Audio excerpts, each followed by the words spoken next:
In the center of the galaxy, beyond the last mapped star systems, there was a planet known by one name only, Erebus 9. No one lived there. No one even tried. It was called a Class 0 Deathworld, the most dangerous level in the universal ranking of hostile planets. The atmosphere was toxic, the ground unstable, the weather violent, and the life forms deadly. Even the strongest warrior species, with their advanced suits and weapons, refused to go near it. The planet didn't just kill you, it erased you. No signals, no bodies, no survivors. For hundreds of years, Erebus 9 was untouched. Inside the Galactic Council chamber, a large circular hall floating in deep space, 12 alien leaders sat in silence. Their faces were cold, their eyes focused on a large screen glowing in the center. An alert had just reached them, a transmission from Erebus 9. It was impossible, or at least, it was supposed to be.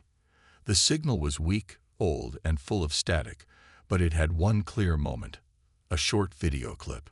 The screen flickered, then it played. A man appeared, human. His face was covered in blood and dirt. His eyes were wide, tired, and full of something strange, something like fire. He was breathing heavily, hiding behind some kind of rocky structure. Behind him, strange shadows moved in the smoke. His voice was rough, broken, but every word cut through the static. "I'm still alive. If anyone can hear this, don't come here. Don't trust them." Then the screen went black. For a long moment, no one in the chamber spoke. The silence felt heavier than gravity. Finally, a tall creature with silver skin and 3 eyes leaned forward. His voice was slow and deep. "This is impossible. No human could survive there.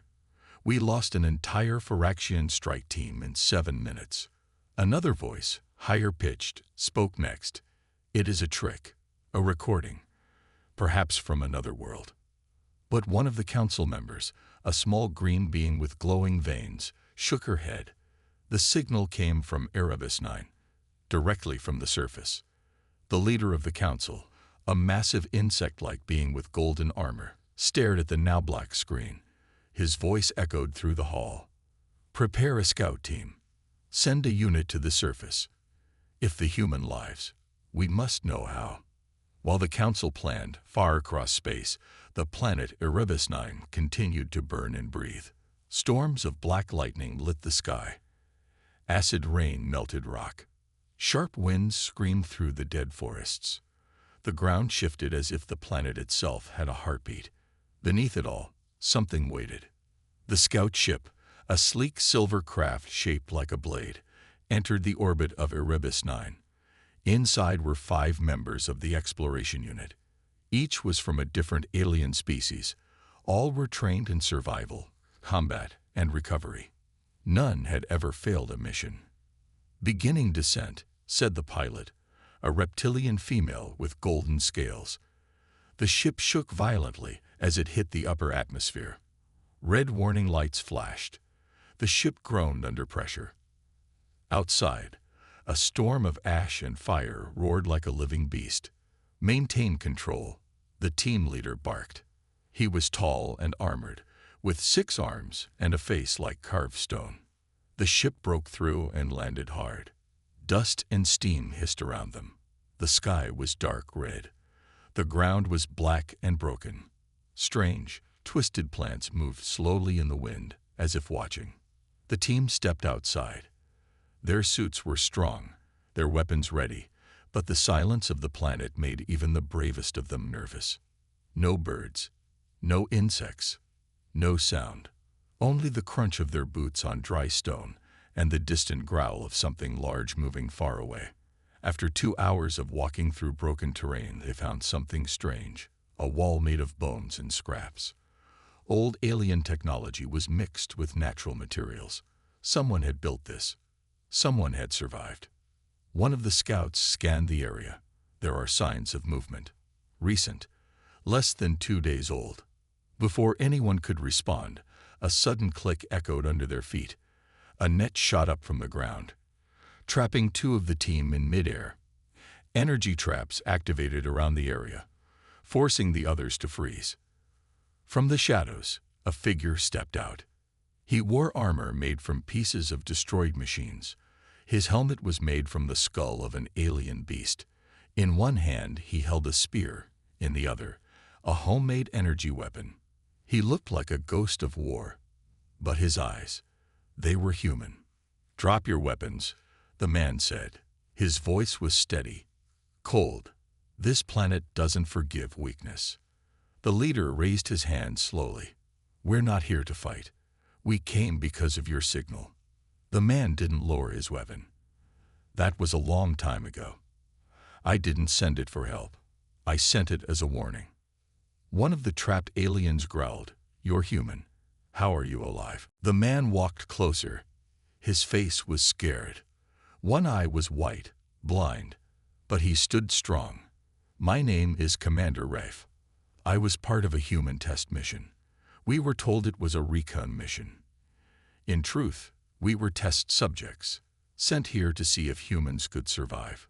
He looked up at the sky. Everyone else died. He paused. Or worse. The leader of the alien team stepped forward carefully. "Why stay?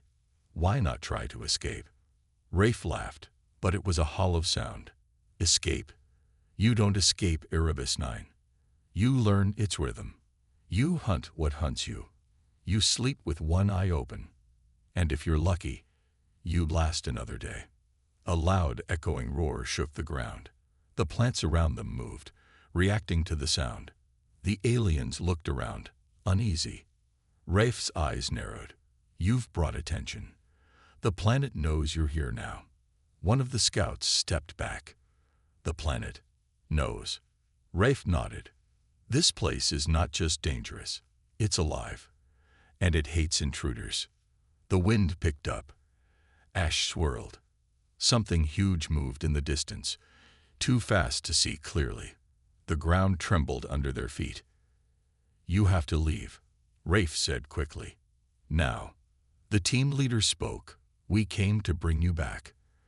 "I'm not going back," Rafe said, voice sharp. "I'm not the same man who came here." A long silence followed. Then he said softly, "Tell your council. The humans survived your impossible world. We didn't just survive. We adapted." He turned and walked back into the smoke and shadows. Within seconds, he was gone. The alien team stood frozen. They didn't follow. They didn't speak. From far away, the sound of another scream echoed through the air. This time, it wasn't human. The scout team stood still, their bodies tense, eyes scanning the dark horizon. The human, Commander Rafe, had disappeared into the shadows like a ghost. The wind howled louder now, carrying with it strange cries from unseen creatures. The alien team leader gave a quick hand signal. "Fall back.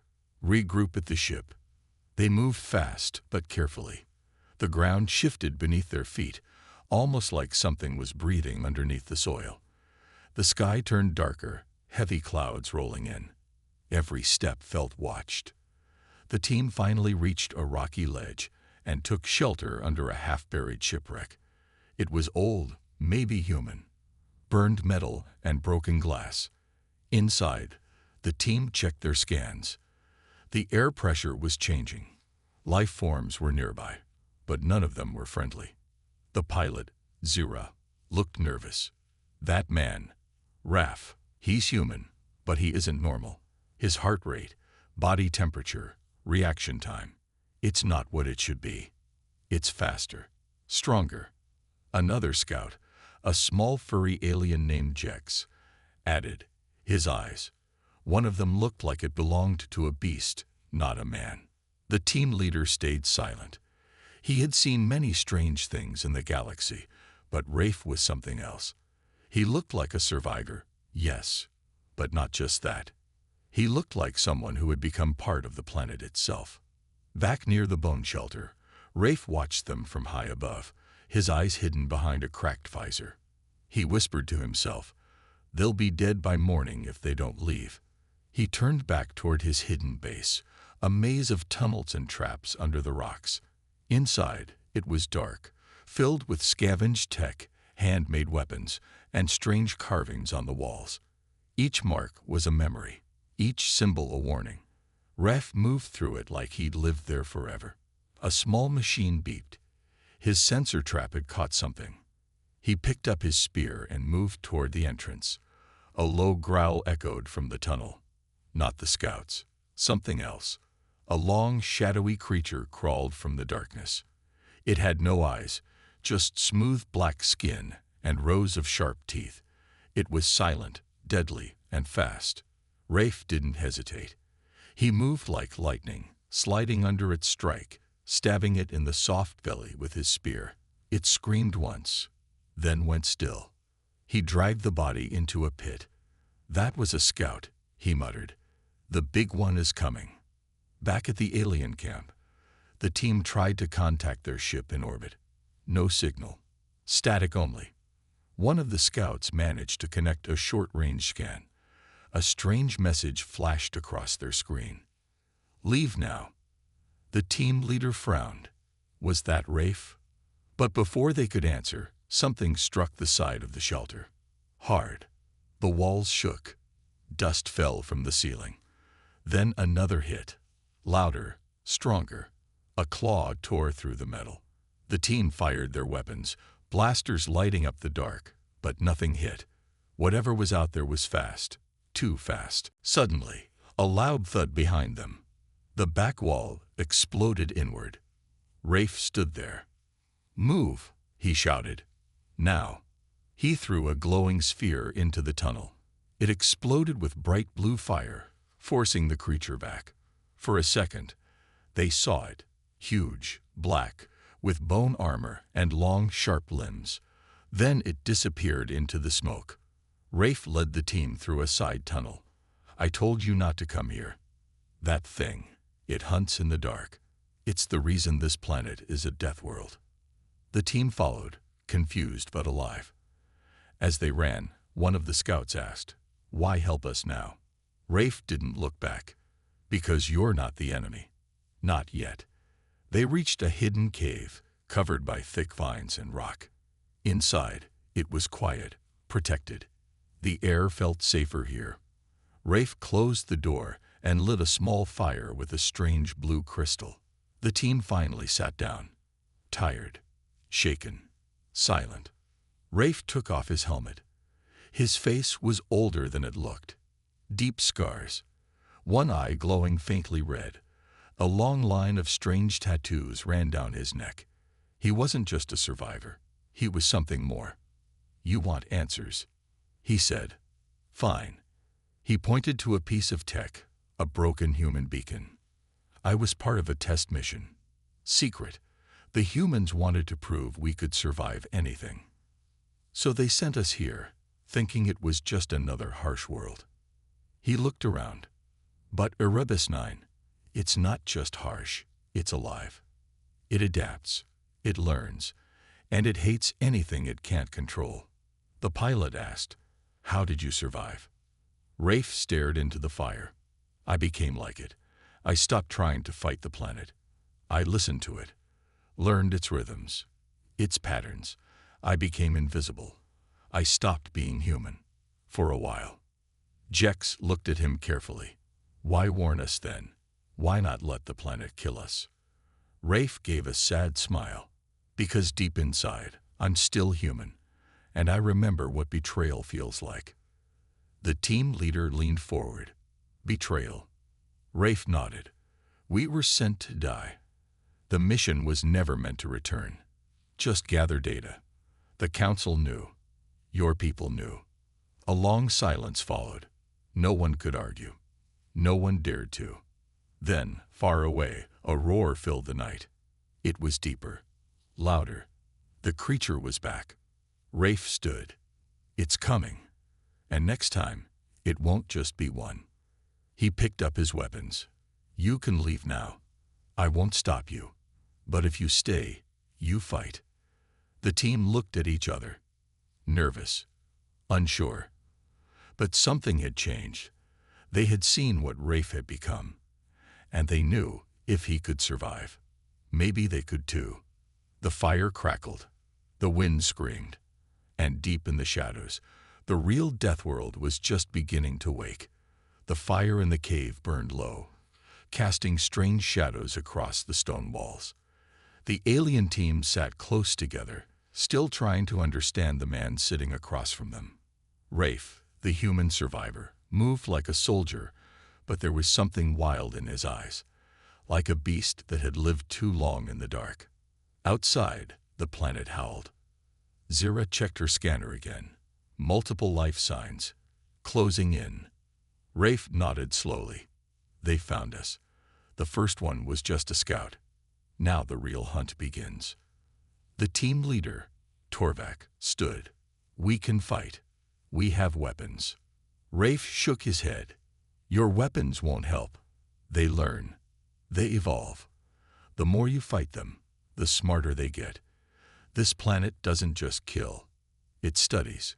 Jex, the small furry scout, looked around nervously. Then how did you survive?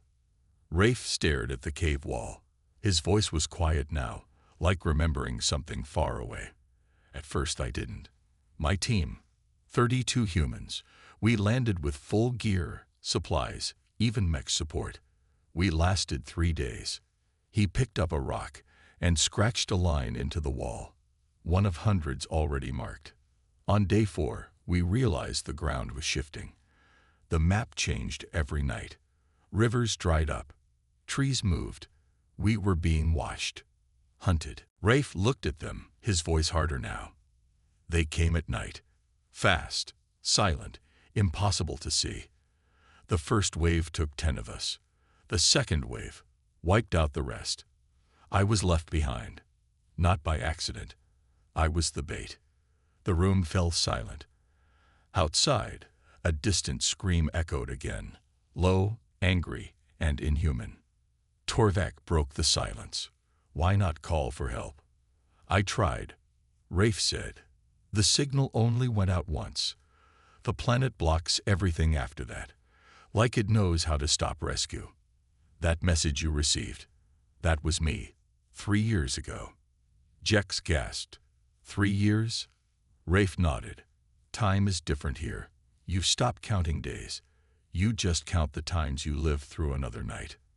Suddenly, the rock wall behind them shook. Dust fell from above. Something large was outside, moving fast. The scouts grabbed their weapons, ready to fight. Too late, Rafe said. It found us. The cave exploded inward as a massive claw tore through the rock. A dark creature slithered inside, its skin black and wet, like oil. No eyes, only teeth. It screamed, high and sharp, like metal tearing through bone. Rafe threw a blinding flash grenade. Move. They ran through a side tunnel. The creature chased, crashing through walls like they were paper. Zira fired her blaster. It hit the creature, but it barely slowed down. Rafe spun around, pulled a blade from his belt, and slashed across its side. Thick black blood sprayed the walls. The creature screamed again and turned away. Now it's mad, Rafe said. They exited the cave into a narrow canyon. The wind blew hard, carrying the stench of rot. In the sky above, more dark shapes moved. The team stopped at the edge of a cliff. Below, broken ships and bones covered the valley floor. This was the graveyard, Rafe whispered. Every species that tried to conquer this world ended up here. Torvak looked out, stunned. How many? Thousands, Rafe replied. And none of them made it home. Jex asked, then what do we do? Rafe smiled slightly, the first time since they'd met him. We stop running. They set up defenses, energy mines, trap wires, and burning decoys. Rafe moved like a master, placing traps he had built from nothing. The team followed his lead. They trusted him now. They had to. As night fell, the air turned cold. A deep silence filled the canyon. Then came the scream. Not one, but many. The darkness came alive with movement. Shadows poured down the cliffs like water. The creatures had arrived. The first wave hit the traps. Explosions lit up the night. Screeches filled the air. Rafe fought with brutal speed, using spear, blade, and fire. Torvak covered the right flank with a pulse cannon. Zira fired from above with perfect aim. Jex moved fast, throwing charges and helping the wounded. But they kept coming. One creature leaped toward Rafe. He caught it mid-air, stabbed it through the neck, and rolled aside as another lunged. Blood flew. Rocks cracked. Bodies fell. Suddenly, the ground shook violently. A new roar, deeper than before, rumbled through the valley. Rafe stopped. His face turned pale. "No," he whispered, "it's awake." From the center of the valley, the earth split open. A massive shape crawled out, bigger than a starship, covered in armor made from bones, claws, and the metal of every race that had died here. The Alpha, the original beast, the mind behind the planet. It was awake now, and angry. Rafe looked at the team. "This is it. This is the reason no one ever leaves." The Alpha roared, shaking the canyon. The smaller beasts fell back, forming a ring around it. It looked straight at them. Rafe turned to the team. "We don't fight it. We outsmart it." He ran toward a pile of wreckage, grabbing a strange device. "This is a reactor core from a Phyraxian warship.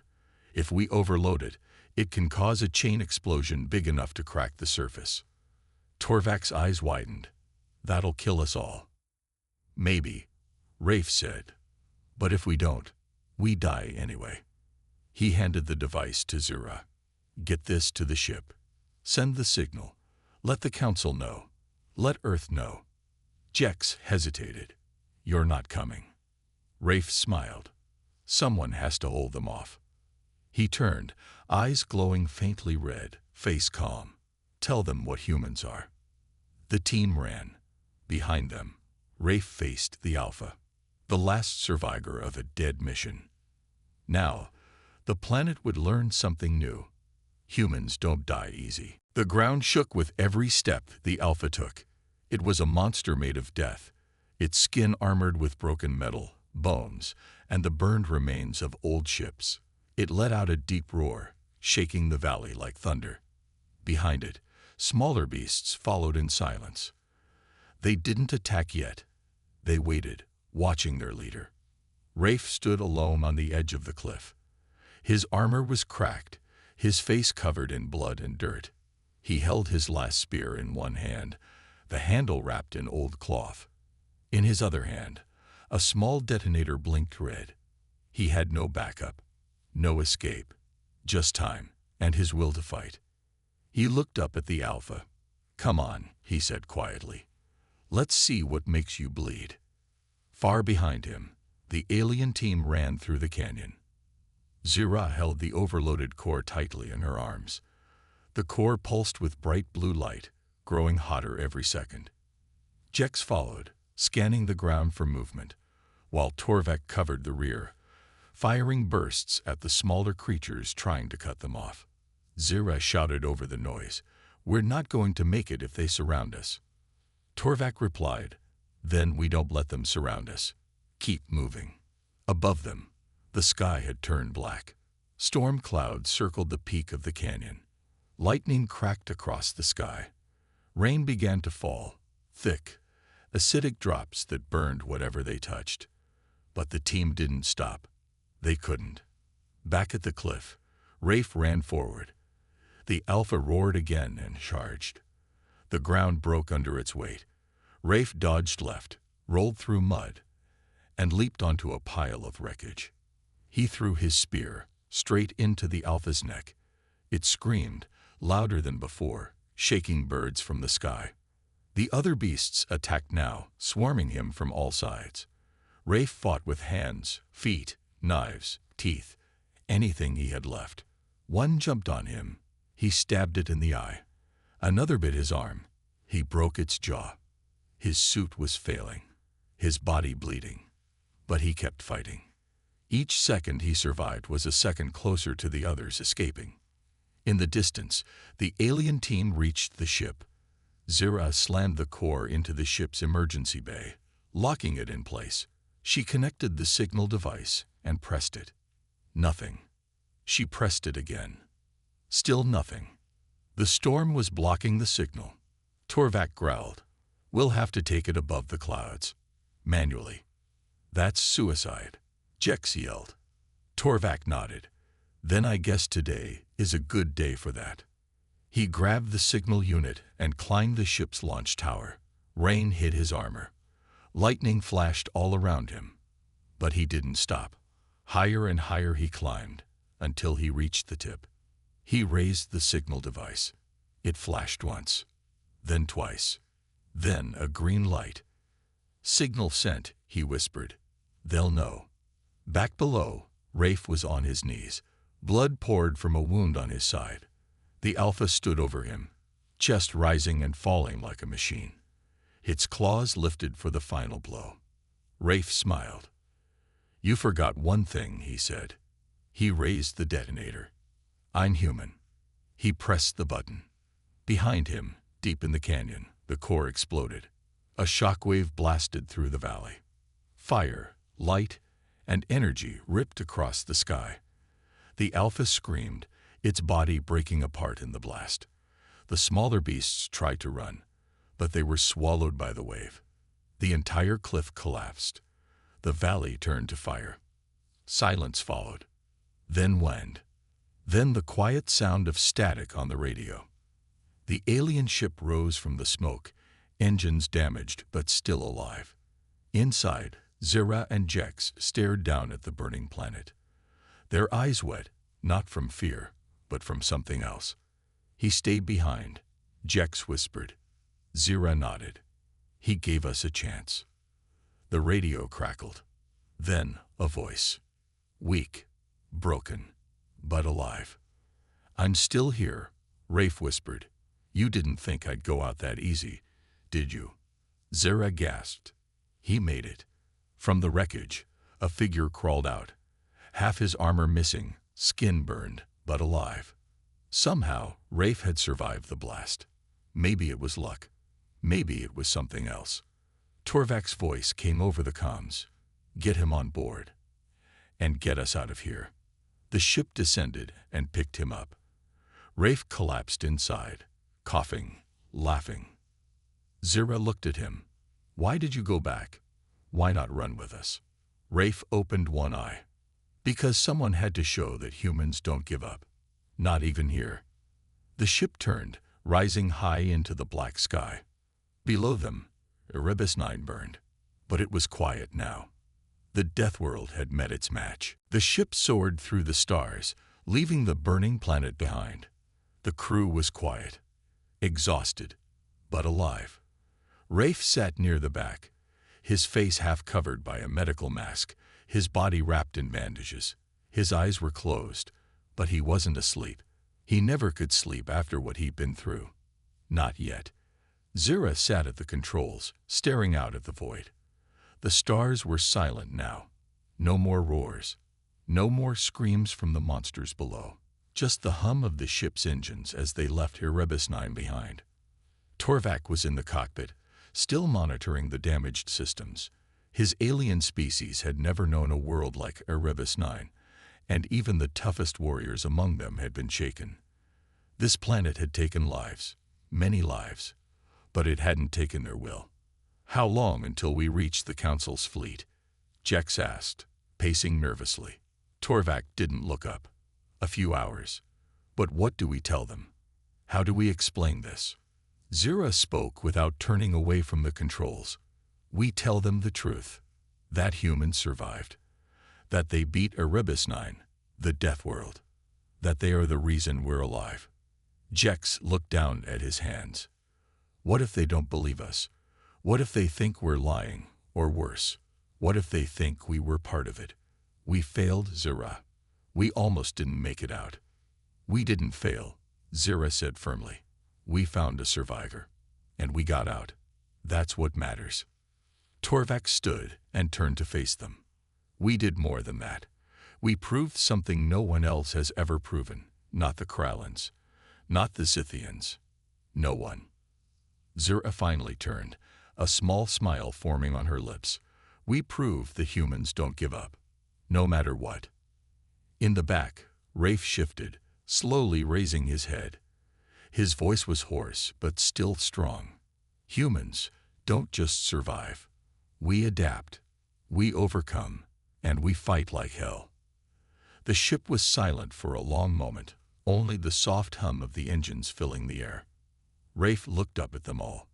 I was part of a mission that was doomed from the start. They sent us to die. We knew it. The higher-ups, they thought a Class 0 Deathworld would break us. They thought it would prove that humans weren't ready for the stars, that we weren't strong enough to survive. He took a deep breath. But that was wrong. We proved something different. Not just me. All of us. We proved that even when you face the impossible, even when everything is stacked against you, humans fight. And when we fight, we win. Torvak nodded. You're right. But you didn't do it alone. You made sure we made it out. You didn't leave anyone behind. Rafe smiled, a bitter twist to his lips. I didn't have much of a choice. Someone had to be the bait. I was just lucky enough to be the last one standing. Zira's voice softened. You don't have to keep carrying that burden alone. We're a team now. Rafe met her eyes, silent for a moment. He had never been part of a team before. Not like this. But here, among aliens, the ones who had once been enemies, he felt a strange sense of belonging. A human on the edge of the galaxy, surviving against all odds. And not just surviving. He had changed the game. The stars outside grew brighter as the ship neared the fleet. Rafe looked out the window, watching the distant ships, the endless blackness between them. His thoughts drifted to Earth, to the families of the men and women who had died on Erebus 9. They would know the truth soon. They would know what happened. And they would know what humanity was capable of. As the fleet came into view, Zira turned to Raf. You ready? He nodded slowly. Let's see what the council has to say. The ship docked with the fleet, and the crew made their way to the council chamber. It was the same as Rafe remembered from his training days. Sterile, cold, and efficient. Council representatives from every species were already gathered, their faces tight with concern. When Rafe walked in, they went silent. All eyes turned to him. His appearance, battered and worn, didn't seem to surprise them. They had heard the reports, but they hadn't heard the truth. Torvak stepped forward. We return with news. The council representative, a tall, silver-skinned alien, raised an eyebrow. News of your failure, no doubt. Rafe stepped forward, his voice steady but sharp. We didn't fail. You sent us to Erebus 9, thinking it would be our end. But we didn't die. The humans survived, and we fought our way off that planet, because we are human, and we don't give up. The room was still. No one spoke for a long time. Then, slowly, the council member from the Zithian species leaned forward. You survived. Against the Alpha. The Deathworld. Rafe nodded. Yes. And now, humanity knows. We know how to survive. How to adapt. How to fight. The council member stood. You have proven something. Unexpected. Something we did not believe possible. Another voice from across the room spoke. What now? Will you send more missions to the planet? Is it safe? No, Rafe said firmly. Erebus 9 is a death world. We can't tame it. We don't need to. But what we need is respect. We need to be seen as equals. We have something no other species has. This planet proved that. The room was quiet for a long time. Then the silver-skinned council representative spoke again. We will reconsider our strategy. You have shown us that humanity's strength is not in numbers or technology, but in the will to survive. Perhaps we have underestimated you. Rafe nodded once. Underestimate us again, and you might just regret it. With that, the humans, aliens, and the galaxy moved forward. Erebus 9 would remain a deadly world, a place no one would dare colonize. But it had proven one thing for certain: humanity was ready.